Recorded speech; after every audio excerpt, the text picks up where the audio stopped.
Welcome all to RimWorld 1.6 Vanilla Expanded, where we shall build the ultimate asteroid base. We've already made ourselves quite comfy upon an asteroid, even building ourselves a rough starter base so far. Don't worry, you haven't missed anything too important though, it's perfect for humble beginnings. With this, we also have a couple of shuttles allowing us to travel near and well, mostly near, and they are currently our only mode of transportation at this time. And finally, we've also got our crew, a mismatch of hopeful, optimistic folks looking to make their way in a chaotic, dangerous galaxy, together as a family. Now, with all that out of the way, we can actually talk about building this asteroid base.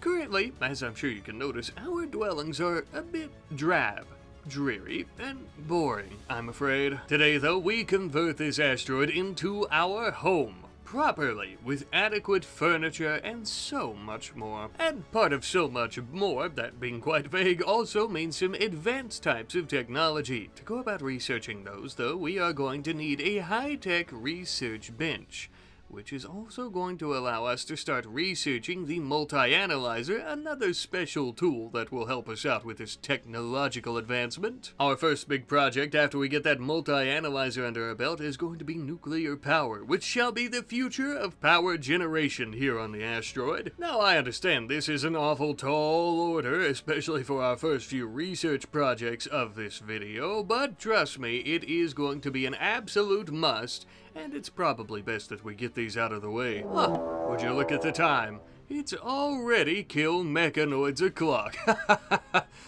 Oh, that wasn't funny, was it? No, it wasn't, because there's nothing funny about Mechanoids. They're dangerous. Although it does appear that there's only a couple of Lancers, I think we should be able to take them rather easily. With a nice 4-man squad, mostly wielding pistols, but yet a shotgun and a rifle as well, we'll sneak through the cavernous crevices of the asteroid. Or maybe we'll just wait on them, because it looks like they're coming for us. Meeting a Lancer in such tight quarters was perfect for us, since it has a long-ranged weapon, and we would easily finish the first one off. The only issue was the second one had went the other way around the asteroid and made its way towards the front of our asteroid base, attacking our solar panels. Julian would attempt to start firing at it, but was quickly downed. We rushed to attack it with our melee weapons to keep it distracted before it could finish Julian off with a final blast between the eyes. And eventually, we finished this mechanical menace. Well then, I suppose they weren't so tough after all. Somebody should tell that to Julian, because it looks like he's about to bleed out. Thankfully, though, we got him back inside and started tending to his wounds, ripping and cutting his vac suit off so that we could get to them faster. I think he's going to be fine. Even so, I'm sure he's going to be grieving his left lung forevermore. Until we can get something to replace it, that is. And as for the Lancers, I suppose that there'll be metal plating, or maybe some type of screws or whatever we manufacture them into for our nuclear generator. But now we get into the real meat and potatoes of the episode. We are going to be doing a significant amount of mining out for this base. Most of the area that we're mining here is going to be some residential quarters for all of our current crew as well as our future crew to come. This base is just going to be a great big stepping stone in this series. Somewhere we can dock ships and house all of our crew members and crewmates until we're ready to send them out on missions or whatever we end up doing. And along with that, we want this place to look nice. Now, I mentioned earlier, it's very drab and bland, and that's mostly due to the fact that everything is made out of vac stone. For now, I'm going to keep the doors and walls as vac stone, but I might change my mind later on and use some proper space-based doors and what have you. I think that would look a lot better, as I'm doing here with the flooring as well, ensuring that we have a nice steel-plated flooring all throughout, much cleaner, much more smooth, and easier to move around on. Obviously, smooth vac stone is much more beautiful, but we're not exactly going for looks. Kinda, sorta. We're mostly going for efficiency right now. Smooth vac stone, as mentioned, quite beautiful, but say you're running to one of the airlocks to try to fight off pirates or Mechanoid invaders, and you trip over one of the rocks that isn't quite smooth enough. it's game over. Now those of you with a keen eye may have noticed that I also left one of these rooms a bit elongated, and that is because this is actually going to be a small recreation room for the crew of the station. As mentioned, rather small. I might end up building a few of these throughout the area and throughout the base in case we end up having a lot of people in different areas at one time. That way they don't all have to congregate here. Or I might just swap this out for something else and make a great big one. But for now, I think this will do with the current amount of crew that we have. With that, we also finished up the research into the multi-analyzer, although we don't currently have the resources to build one. Thankfully, about a day or two later, we had a bulk goods trader in orbit around the planet, and we could purchase some plasteel for it. In hindsight, I should have purchased more plasteel for any future projects, but that's okay, as we can contact the Orbital Traders Hub anytime we like to request yet another ship. With these materials, though, we would finish up our multi-analyzer, and you know what that means. It's time for some nuclear power. Once we get it researched. In the meantime, we have more mining to do, a lot more mining, as we are going to continue mining and expanding the base into the western section, or, well, our west, technically about the center of the asteroid. As you can see here, we're going to elongate our hallway, even more expanding it, but we're also going to be adding in 5, count 'em, 5 brand spanking new rooms. The first of which that we are currently working on, as you can see, is actually going to be a kitchen and dining room area. Of course, we already have one of these, but it's also being shared with our research room, which is no bueno. And it's also rather small, so I want to make it much larger as we continue expanding our populace. Now real quick, before we start working on these other rooms, we can't. We've expended a significant amount of resources like wood and steel that we need to get more of for our internal greenhouses here. And as much as I would like to throw money at the problem by purchasing these resources by traders, that would be rather senseless and rather expensive. Instead, we are going to be sending a small party down to the planet's surface to do a bit of mining and tree cutting. Truth be told, for tree cutting, I kinda chose the wrong place because this is a desert biome with very little vegetation that produce wood. But it was the cheapest place we could land for fuel. And besides, we're honestly much more concerned with getting steel and components rather than wood, as there's plenty of temperate forest every which way, and it's much easier to collect. Very briefly, though, I am going to touch on the fact that we're going to be setting up a temporary base here. Now, I kind of mentioned in the first video of this, where we set up our little humble starter base on the asteroid, that I might like to set up a permanent base here on the planet's surface. I don't know if this is going to be it just yet, but I will say the location isn't so bad. So, using some wood and some granite that we got from some ruins, we ended up shaping one of the shabby, dilapidated, falling-in structures into something of a temporary home while we're here. It's a defendable spot between the mountains, somewhere safe that we can sleep, and also somewhere safe that we can go about storing all the resources that we're collecting and that we'll be sending back to the HQ. Couldn't ask for much better, I suppose. We also use this base as a bit of a testing ground for some of the new solar panels that we got with our space-based furniture, and to be honest with you, for them to be on the surface, actually a bit hindered by the planet's atmosphere, I think that they do better than normal solar panels. They gave off plenty of electricity for us to go about cooking some proper meals, that's for sure. Once we had finished setting up our ground base, we also finished the research into nuclear power, now allowing us to create our very own reactor. Truth be told, we had yet to account for the fact that we would get this research done so quickly. I hadn't even had a spot ready for the reactor yet. So we started working on that, a nice big square room for it. Other than the hallway, it is completely encompassed by the vac stone of the asteroid, which was perfect in case we need to run outside to one of our docking bays that we're going to build for the shuttles to escape while it explodes. Worst case scenario, of course. We would end up having to request yet another bulk goods trader, though, as we don't have enough plasteel or advanced components to go about building the reactor. It's going to take a few days for them to arrive as well, so in the meantime, let's check back in on the ground base. Well, looks like they have a young lad by the name of Dubman who is looking to join them. He's just a kid, so I would feel horrible if we turned him away, even with such dog shit crafting skill. Nevertheless, the lad has a lot to learn, and there's no better way for him to do that than for us to teach him as a part of our crew. Now, when I say he has a lot to learn, I actually really mean it. Crafting is his best skill, which is a shame. Alright, well, I suppose for now he could get a bit of experience cleaning the floors. That's about all he's good for at the moment. Scratch that, he's also got a bit of a sturdy back, so as we're mining all the steel that we're going to be taking back to HQ, he could go about hauling it to our shelves for us. Perhaps he's not totally useless after all. Now then, after several days of mining and cutting down cacti and trees, it's time for our first delivery. We're doing all this by hand with every single trip, and it takes quite a while and many different trips. I would show you every single one, but I'd prefer you be awake while this video plays, so how about something interesting? Like the fact that now we're getting a lot of wood and steel back at the HQ. We can actually finish up our internal greenhouses with a lot of wooden planter boxes and a couple of solar lamps. For now, we're going to be growing a lot of rice, as we have been, but we're also adding, in addition to that, potatoes. That's right, I like to spice it up a little bit, And as I kind of hinted at earlier, we're actually going to be swapping out our solar panels up here for the space-based ones. They are much more compact, but not only that, per solar panel, they actually generate 300 more watts of power than the normal ones. Now, they're not quite as good as the vanilla expanded advanced solar panels, but we'll be making our way to that very shortly, as we're going to continue using solar as backup power in case something happens with the reactor, like,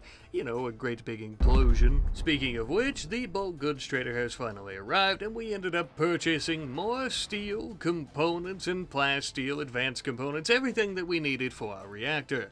I know, earlier I talked about not buying steel, but the process of mining it on the surface took a little bit too long, and I am a bit impatient. But with the steel that we've purchased, as well as all the steel that we're getting from the surface, we should have more than enough to continue using for flooring, as you're seeing here, with some steel-plated grating. Perfect for ventilation, and also for spraying out any nuclear waste down into it so that we could expel it into the vacuum. With everything ready, all our safety measures in place, we would finally build as well as fuel our reactor. It's about damn time, eh? We only had enough uranium to fill it up about a quarter way, but even that is almost an entire month in-game. And as you can see, the power output is absolutely extraordinary. Within the wall, we've also built a doubled-up industrial-sized cooler, because not only does the reactor produce an extraordinary amount of power, but also an extraordinary amount of heat.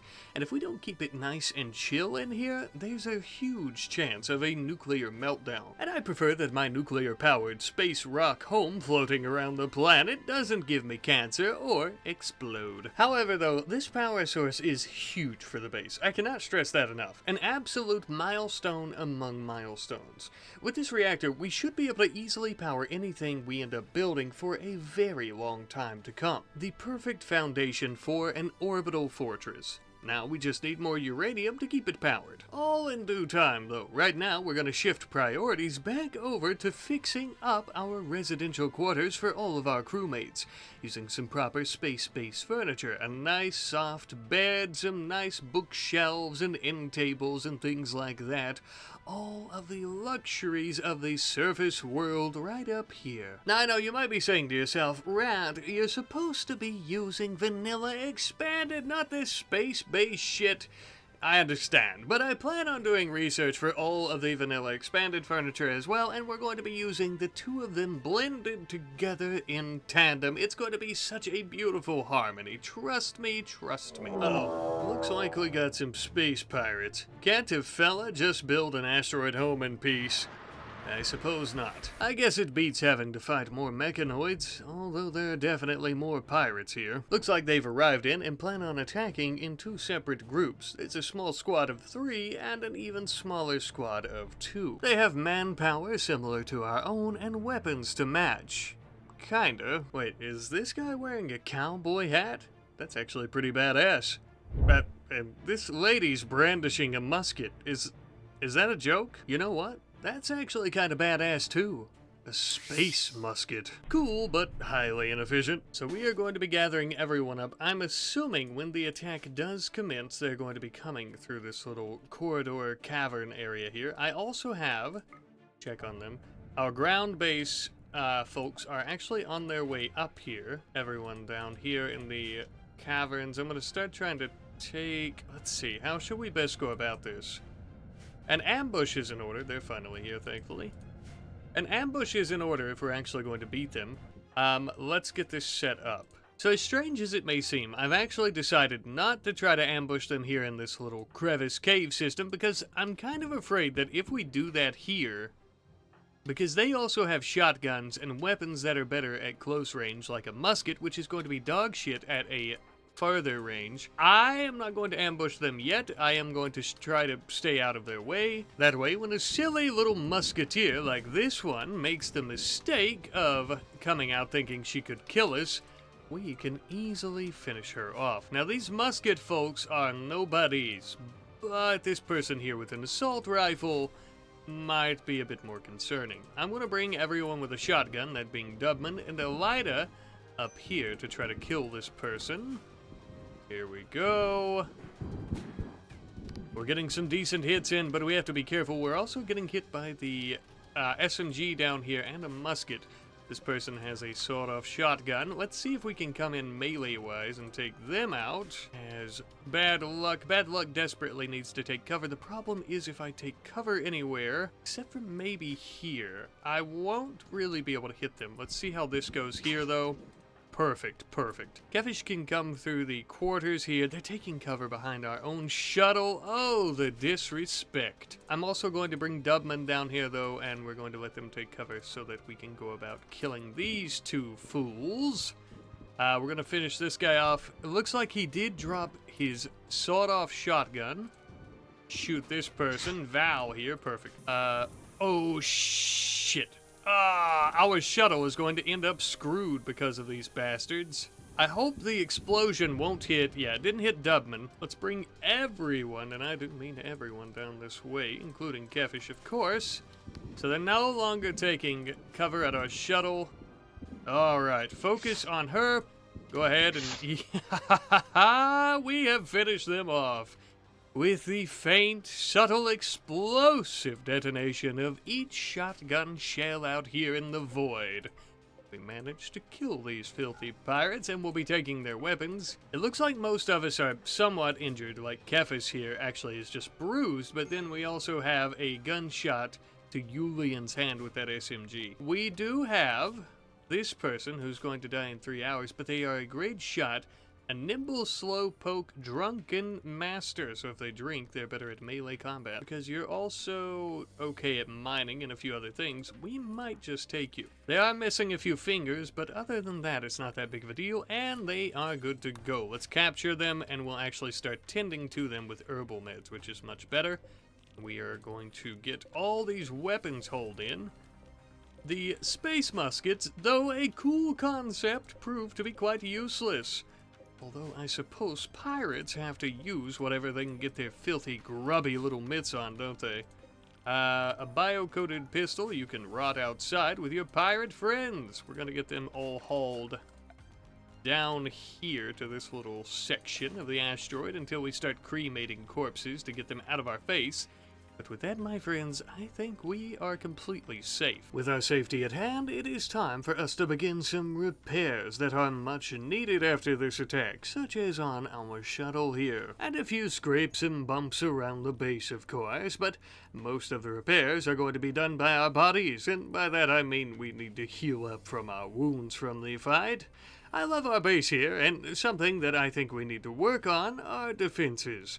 I'm sure you've probably been screaming that at your screen this entire time, up until the point that the fight came, and then you said I told you so. Well, you have that right, and I do agree. We need to work on defenses right away. First things first, we are starting research into gunsmithing, with the inevitable research project being to get 2 gun turrets. Now, gun turrets are great and all, and some simple turrets will be fun, and they'll help us out a little bit during battles. But really, the prized egg here is going to be some of the more advanced forms of turrets. For example, the energy-based ones under beam weapons, as well as some of the ones that actually operate off grav-fueled technology. Those will be a lot of fun once we get to them. In the meantime, while we're researching these technologies though, we are once again improving the base. Just above our kitchen and dining room area, we are going to have a food storage area with plenty of storage space. Up until this point, we've been storing all our food outside, which is fine if you don't mind cancer-causing radiation cooking it like a damn microwave, but also not cooking it. Yeah, it doesn't sound too appetizing, does it? Exactly, and that's why we're going to be storing them here now. And since we still have plenty of resources left, we are also going to be finishing off our last internal greenhouse, growing zone, whatever you want to call it. This one is going to be chocked to the brim with heel root, as well as a little bit of dye. The dye was kind of a last-second decision, but I thought it might be cool if we use that to go about painting some of the stuff around the base. That way it's not all gray or vaxstone brown. Now you might be thinking to yourself, for medicine and dyes, the close proximity to our food storage area shouldn't be the case, right? We should probably have these closer to our actual storage facility for medicine. However, since herbal medicine does end up rotting eventually, I thought it'd be good if we froze it.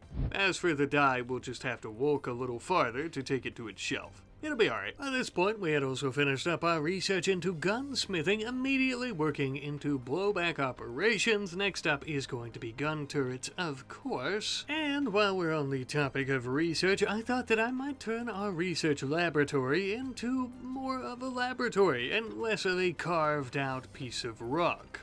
Going along with that, we ended up adding in some space-based walls that give a more smooth feel. I don't know if I want to do this all throughout the entire asteroid, but I think on these corner sections like this, it just really makes it seem a little bit more artificial mixed with the natural, if that makes sense. Funny enough, these walls are actually made out of vaxstone. That way we could save on steel, so technically we're kind of putting the asteroid back where we got it from, in a kind of way, I guess. You probably also noticed I added in a few windows with a small little port to look out onto the asteroid rock, as well as some large ones with plants growing on the inside of the laboratory.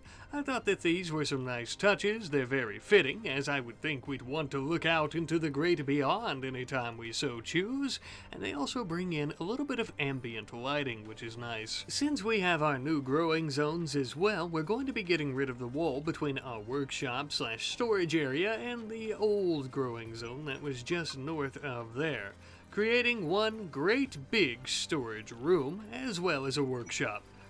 Basically, long story short, we just made it a little bit larger. That's about it. But we can store a lot more stuff in here, like resources that we use to build with. Quite important. And after this, we decided to tackle a great big project. You see, since we're going to the surface doing mining, tree cutting, things like that, and basically just resource collection in general, I thought, why wouldn't we just have some sort of dock or landing pad just on the outside of this extended storage facility warehouse type thing on the asteroid base? A genius idea.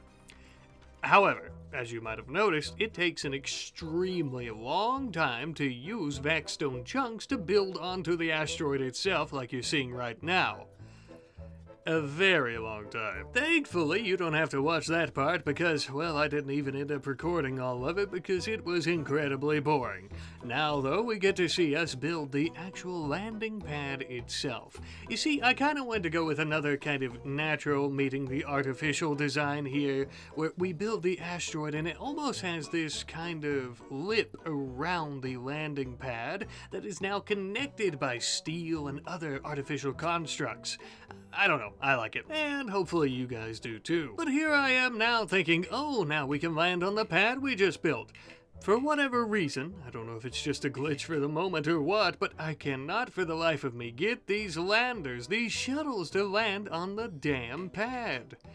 That's fine. Inevitably and eventually, we do want to swap over to some heavy-duty shuttles, actual kind of shuttles from base RimWorld, instead of these vehicles anyways. For now, I suppose we'll just get them as close to the pad as possible. If it's any consolation, on the bright side, it does look pretty cool though. And while we were building it, we also managed to recruit that pirate going by the name of Mechanoid, I believe is how you pronounce it. She seems a lot friendlier now that she's not pointing her muzzleloader directly at our heads. And she joined us just in time to see us finish up the research into gun turrets. Now it's time to build some. Oh, real quick though, I actually use my big brain to go about figuring out how to make the shuttles land on the landing pad. Turns out you just have to shut the game down and then relaunch it. I'm unstoppable. Anyways, let's build some of those turrets, eh? For obvious reasons, we want our mini turrets to be as secure as possible. And because of this, of course, I am going to be wrapping them in vac stone embrasures with a small sandbag to the back side of them. That way we have an ease of access when they need repairs or when they need rearm. We ended up building 3 of them down at the southern airlock to help us protect our solar panels as well as, of course, the airlock. And we also built a couple of them towards the northern airlock, but we didn't have enough space to build them in front of it, unfortunately, so we'd have to settle for adjacent to it. I also ended up building one around our new landing pad. 6 turrets in total, and though they are not autocannons or any of the fancier modded turrets, they should help us get a good grasp of the area if we were to be attacked from anywhere around the asteroid, or even if enemies were to drop in right in front of our doors. At the very least, they should help us distract enemies as we're taking cover behind our barricades or our steel tank traps firing at the enemies. As far as defenses go, they could definitely use quite a few upgrades, but for now I think they'll do fine, and they're better than none at all, which is what we had before. These defenses have me feeling safer already, but there's always room for more defenses. But first, before we continue, we need to ensure the excess power that we're generating is also being stored properly. These turrets take a lot of power to run 24/7, and if something happens to our reactor, I need to make sure that we can still defend ourselves, if only for a couple more hours while we're trying to get things back online. Now, as we well know, not only our defenses, but everything fun and useful to us is also resource expensive as well as power expensive. And so our team of miners are going to be heading back down to our mining base, digging out and sending back all of the steel and components they can get their hands on. And we are going to be utilizing those resources to improve our airlocks as well as improve our security because, well, obviously the two are tied together. As you can see, we're adding in some much larger space-based doors that are much faster than any auto doors, thankfully. But even faster than that are some security barricades. These will keep out any unwanted intruders and also will keep the pressure inside the airlock, all the while acting as a door, or honestly just a great big hole for us to walk through. Faster than auto doors, much more secure. Now, just before we started fixing those airlocks, though, we had finished research into advanced lighting. It wasn't on topic, so I didn't mention it. Well, until now, that is. Now, one big thing that the advanced lighting research would allow us to do is to change the color of our lighting. No more, I don't know, orange, I suppose? More of a spacey, whitish blue, light blue, white color. I don't know, I think it looks a lot better. Hopefully you do too. In my humble personal opinion, I definitely think that it seems much more fitting and suitable for an asteroid base. However, this advanced lighting research wasn't all about looks, it actually had a security purpose as well, as we could start building some large floodlights out on the open asteroid around our turrets so that we could see much better. Because, as you could guess, it is much easier to shoot a moving target or even a stationary target when you can actually see it. We had also built quite a few of them around our landing pad, which made it much easier to see and also then to haul all of the resources that we were bringing back up here from the surface, which could then be used for more defenses or security purpose or more lights if we so choose. Ah, the circle of life. Our next project that I had in mind for the base, though, was going to involve some sterile tiles and walls and things of that nature, so we have to research them, of course. I'm sure, as you could probably guess, that you knew I was going to start making a hospital. I'm not sure why it took us this long to go about building one, but we are in desperate need, it would seem. Especially for things like surgeries, for people like Elida, who need to have many of her decayed organs replaced. Previously, we've only had one teeny little shabby operating room. No more after today. Unfortunately, our glorious construction would be interrupted when we had several groups of mechanoids dropping in nearby. Damn dirty, malicious machines, hell-bent on spreading our innards around the vacuum of space as if it were confetti. Well, not if I have anything to say about it, you stupid robots. And, of course, I do. It looks like there's only about 4 of them, although they are lancers, scythers, and a pikeman, so a lot of concern. Thankfully, our mining team would get back up to the base just in time. This will be the perfect test of our new defenses. Alright everybody, grab some weapons and let's get to it. It looks like the majority of the mechanoids are actually coming down this way of the top of the asteroid, and we also have a singular scyther coming from the bottom. Now we have our turrets, but I also have bad luck with his rifle. Oh, no, you are coming from the wrong way. Go this way. Now that the scyther of this side is up here... Oh gosh. Oh, no. Get your rifle out. I want everyone to come down and help us with this. See if we can kill it. There we go. We have to be careful. The pikeman, yes, has already made its way up here. And there is also a lancer. Come in through this way. We have to be very careful here. Get inside. Oh, man. Very dangerous. Kind of like they're having a bit of a shootout here with our turrets, which is fine. Bad Luck is doing okay. Him and the turrets down here taking on the scyther, but... yeah, we're going to lose one. I'm going to send some reinforcements down for him. Oh, we don't even need them. Check that out. All right. So we have the Lancer and the Pikeman here, though. There's not really a quick way for us to go around to flank them. Although, we could mine out this section in our airlock while they're distracted by our turrets. This could be something we end up keeping here as well for the airlock, so that we have a quick way to go about flanking them, or a quick way to escape during fights. Let's send... I'm not going to send Catfish just because she's only melee. I need to get her a ranged weapon, but she's not very good with them, so let's get our people up here. The Lancer is dead. There we go. Ah, and the Pikeman is down as well. And with that, my friends, the Mechanoid threat is over with. I think that's been our second or third raid from them this episode.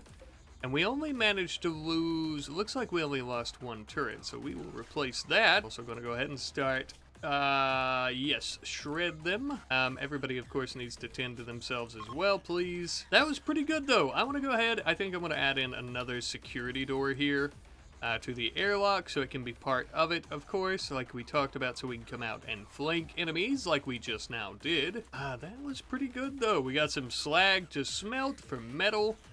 Or for steel, I should say, and then we also have mechanoid corpses to shred for the same. I'm shocked the mechanoids didn't come down this way. We would have been pretty screwed if they had, because they would have come straight through here. We need to close these, by the way. I guess so, though. We have defeated them, and we are going to start working on our little hospital here in operating rooms once more. And so we would. Here's hoping for no more interruptions, I said to myself, as we were briefly interrupted by the fact that we finished up research into sterile tiles. Nice interruption, I guess. Now we can continue. I started planning out how I wanted to do the tiles. I think I'm only going to do some sterile tiles in the actual hospital rooms and operating rooms. I'm actually not going to be using any sterile walls, and we'll just kind of stick with our space-based walls for now, as they have a pretty high cleanliness factor anyhow. As we were building, though, we ended up having a psychic storm. Initially, I thought this was up here on the asteroid, but apparently it's back down at our mining base.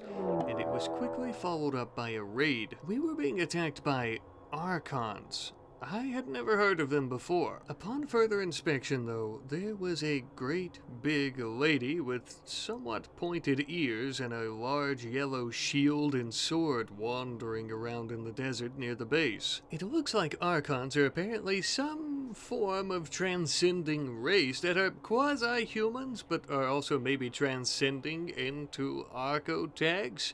They're apparently extremely aggressive and basically demigods, as they can move between dimensions. I suppose this makes sense, as there are great big bolts of yellow lightning striking down as she continues her assault against our mining base. Given the fact that, again, she's basically some type of transcending god-like creature, I'm not gonna go down there to fight her. Let her burn the place, I don't give a shit. She also ended up catching herself on fire while attempting to burn our base. Godlike strength and powers, but not intelligent, it would seem. Perhaps this goes into the aggression. She was so angry she didn't even notice. Either way, though, again, it would be a complete death sentence for us to go down there to fight her, but since we're not doing it now, it does bring up the question. Inevitably, when we do encounter one of these Archons in combat, how will we go about defeating them? What if one of them came to the asteroid base to try to kill us and to attack us now that they know we're not on the surface? I suppose only time will tell. For the time being now, really all we can do is start to prepare and also repair and rebuild, because she ended up burning the place down. And somehow the psychic storm down at the base had actually managed to seep into the asteroid from way down there. It even caused a few of our people to have mental breaks. Nothing too serious, although I could only imagine if we were directly within the storm's path how bad it would be. Now with our new discovery of a basically killer god-like being, let's finish up our hospital, shall we? Indeed, I think we shall. Just as I had mentioned, we ended up going with the sterile tile inside the rooms, and on the outside, of course, we just went with some beautiful metal plate flooring. We also have some appropriate storage for our industrial and glitter world medicine. I also threw plenty of decor into the rooms, all except for the operating rooms. That way, all the patients and the folks doctoring to them will be quite happy with how beautiful it is in there. Yet, even with everything that has been built, we still have a decent bit of room left to go about putting some production areas in, perhaps a drug lab or something like that, so that we can synthesize our own medicine, penicillin, that sort of thing. We've taken care of a lot of our residential areas today, workshops, things like that too. And of course we just finished up our nice hospital, but something we haven't given any attention to in quite some time is our prison, and as you can see, it looks like absolute shit. So right now, we are going to remedy that. First and foremost, we're going to square it off, making it a proper shape so it's not so jagged and weird looking. And then we're actually going to be giving the prisoners some better dwellings on the inside with furniture, a table to eat at, things like that. Softer cushioned chairs. These rooms are incredibly spacious, incredibly nice and beautiful, so on and so forth. And as I'm sure most of you already know, but just in case you're new to RimWorld, this will significantly help us with getting people to lower their resistance and to join us quicker. Next up on the docket is going to be research into fabrication, not only because we'll be able to make our own components and assemble our advanced components with this research, but of course it is also a prerequisite for many other high-tech researches like power armor. As we're working on that research though, with such a large base, I thought that we should probably go ahead and build a brand new recreation room. I know, I kinda sorta mentioned that I was going to do this early on, but I just wanted to wait until we had a few more people, as well as a much larger residential area in general. With a much larger room, this also means we're able to add in a few new things for people to entertain themselves with, like dart boards, or maybe just kind of sit over here and read a book, I don't know. After this, though, we had a wedding. That's right, Kefish and Bad Luck have finally decided to have their marriage. To be honest with you, I forgot that they were engaged, but mazel tov. It's a good thing that you did it now, because tomorrow some pirates might blow your brains out. Enjoy it while it lasts. Everyone would pause everything for the next few hours, and they would celebrate this glorious event. It is nice to see love so far up here in the stars. Funny enough, as everyone was celebrating the wedding, a large meteorite of compacted plasteel would land damn near right inside our base, hitting one of our airlocks. Surely that's a good omen for the wedding, right? Before we decide to go ahead and start mining it, though, we still need to do a bit of construction. You see, we have our old recreation room, and I'm actually going to turn this into something of a makeshift armory. It's so central to where everyone sleeps. That way, if we wake up in the middle of the night and we're under attack and we need different weapons, we can rush in here and grab them at a moment's notice. We would also ever so quickly finish up our research into fabrication. We wasted no time going ahead and building a fabrication bench, allowing us now to create our own components. However, there was also something else that came along with fabrication that I thought might be quite interesting. Within our new leisure room, I actually ended up building a large floor aquarium down into the Asteroid's foundation, I guess you could say. It's empty as of right now, but say we go to the surface, collect a few bass or koi fish or something, we can put them in here and everyone can enjoy a few fishy pets. We then ended up having a deal from the Ash Stabbers. Basically, they wanted to drop some toxic waste up here at the asteroid so that it would stay frozen and it would be out of their hands, and in exchange they were willing to give us more plasteel and a decent helmet. Of course, we were willing to accept for these alone, but the Ash Stabbers are also mercenaries, so it might be good to get within their good graces in case we need some assistance, or perhaps we need some hired muscle. Our plasteel and helm would arrive shortly thereafter, with this being one of our first actual pieces of armor that we've either gotten through a mission, or through trade, or made ourselves. We really need to work on that, huh? The toxic waste would arrive as well, and I decided to leave it where it's at.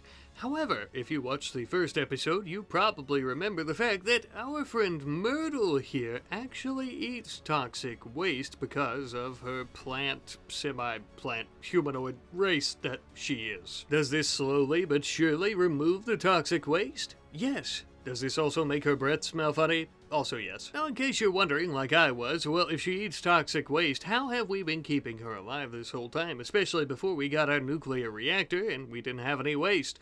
Well, because she's sorta, a plant humanoid something, she can also photosynthesize, which means she doesn't actually have to eat. It also means that if she doesn't get enough sunlight often enough, her organs will shut down. Boo! But with that, my friends, I think that we have completed our asteroid base, at least for the time being. This is far maybe from the ultimate asteroid base, but it's pretty darn close for a good starter. No longer are we just surviving here on the asteroid, but we are thriving, not only on our floating rock, but within it. An absolute fortress, a powerhouse of a home. And yet, we've still yet to name it. For the asteroid base, we are going to be naming it Holder Place. No, I'm not joking. For ourselves, we shall now be known as the Space Holders. These names were suggested from our good friend Ferrelata_TG3GL, and it seems like a lot of you guys really like these names, including Holder Place, so I have decided to go with these. Thank you ever so much, my friend. And of course, we also have an honorary runner-up name that I was going to use from our friend Keith B6918, with that being Edward's Comet, in memory of our cat who actually started here with us and died from asphyxiation. I was going to use this name, but the only problem is we really didn't know the cat that well. It died within a few moments after landing here. But thank you anyhow. And a huge thank you to everyone who suggested names, as well as you guys just suggesting mods and what you'd like to see in the series. I very much appreciate it, and please continue doing so, of course. We've come a long way, but something we haven't really worked on today's episode that I think we're going to try to touch on next episode for sure is some proper armor for everyone, whether we have to purchase it or make it ourselves. As you can see, hardly any of us have any actual armor. It's almost exclusively vac suits and helmets, and even our weapons could use quite the upgrade as well. But honestly, other than that, I don't really know what direction that I plan on taking this series, and again, that is why I request that you guys, if you would like to, please leave ideas in the comments section that you think would be cool for this series. I really appreciate it, and as I always say, it really does make these series not only mine, but ours as a community. Speaking of which, we actually have a suggestion from our friend Echo Tidefish, who was saying that we could use the hot seat mod that will actually end up changing storytellers, I assume, as we continue playing. I would also like some feedback on that if you guys think that that might be something fun that you'd like to see me using in this series. But with that, my friends, for now, I shall bid you farewell. See you later.